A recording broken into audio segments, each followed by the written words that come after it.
There were much more talented cricketers than me.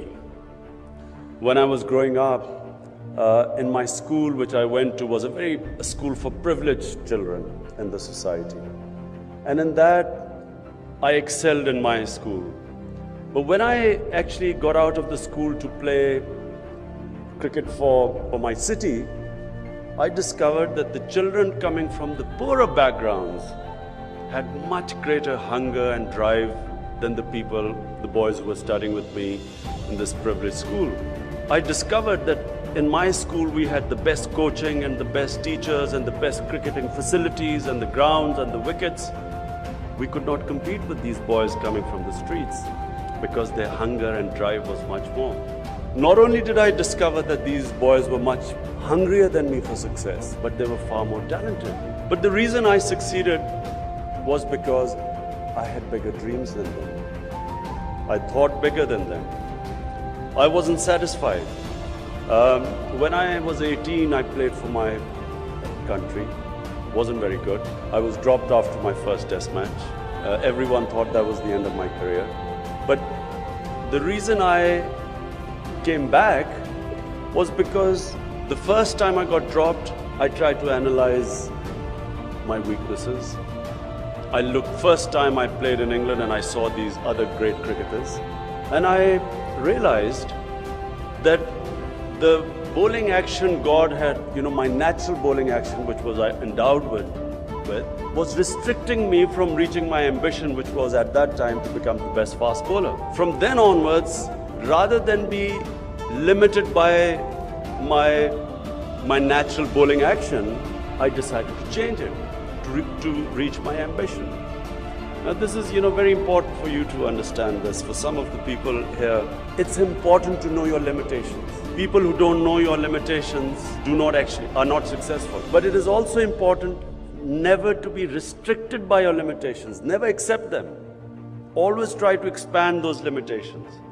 So what I did was that my limitation in my bowling action did not restrict me, because I decided that my ambition, if I stuck with this bowling action, I would not be able to reach my ambition. So I changed my bowling action. And I'm the only fast bowler who completely changed his bowling action from the time he started to the time I finished. I completely remodeled it. And this is against all the coaches, all the experts. People told me, listen, don't do that. You lose your natural ability. And all the time I came up against this thing that, look, you cannot do this. You will fail. Just play to your limitations and so on. So you will also, people sitting here who are aspiring for big things, remember this, that all your life you will be told that this cannot be done. Do not accept this, because this is where, when you compromise on your mission or your ambition, that's where the downward slide starts. If anything, always upgrade your ambition, but never downgrade it. Never accept anything less than what you aim for. So if I aim to become the best fast bowler in Pakistan, and if I had accepted what the coaches told me, that your bowling action would not allow me to get there, and accepted something less, then I know that it would have been the end of, I would have just become one of the ordinary cricketers. But I did not accept it. But then I upgraded my mission. When I became the best in Pakistan team, then I wanted to be the best in the world. When I became what I thought I'd reach the best fast bowler in the world, then I wanted to be the best all-rounder in the world. And then once I became the captain, by the way, everyone told me don't accept captaincy because fast bowlers do not become good captains. They all gave me the example of Ian Botham, who had failed as a captain. They said, listen, he's failed, you will also fail as a captain. So you will always come up against this. But then it became, when I became the captain, I wanted to make Pakistan team the #1 team in the world. So ambition must be upgraded all the time. Never bring it down, never downgrade it, because the moment you downgrade it, as I said, it's a downward spiral. You keep going down. And when you keep struggling to go up, this is where your inner strength comes in. What I mentioned before, we all have great potential. But it's only when you pit yourself against challenges that you begin discovering this potential in you. It's like, if you do weight training, your arm gets strong. If you just don't do anything with it, it'll just shrivel up. But the mind is the more you put your mind to pressure, challenges, the stronger it becomes. There's a great verse by one of our greatest poets which says something like, "Oh hawk, don't be scared of these gusts of wind that hit you. They are meant to make you fly higher." So don't be scared of these, obviously the bigger challenges you have, the more resistance you'll have. But never be scared of that. Because when you pit yourself against resistance, you get stronger.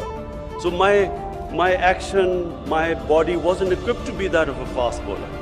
But the more I tried and the more I struggled towards it, my body got stronger. And similarly, much more of course is the case with the mind. Then when I became the captain, I had these ambitions that I wanted Pakistan to be the best team. Now that ambition must take precedence over everything else. You should be able to, if you cannot for any reason, any impediment in that way of your ambition, you must be able to, whatever it takes, you should be able to sacrifice for that. And so I'm the only captain, and that's the reason I was successful. I'm the only captain who twice resigned because the selectors did not give me the team I wanted to win.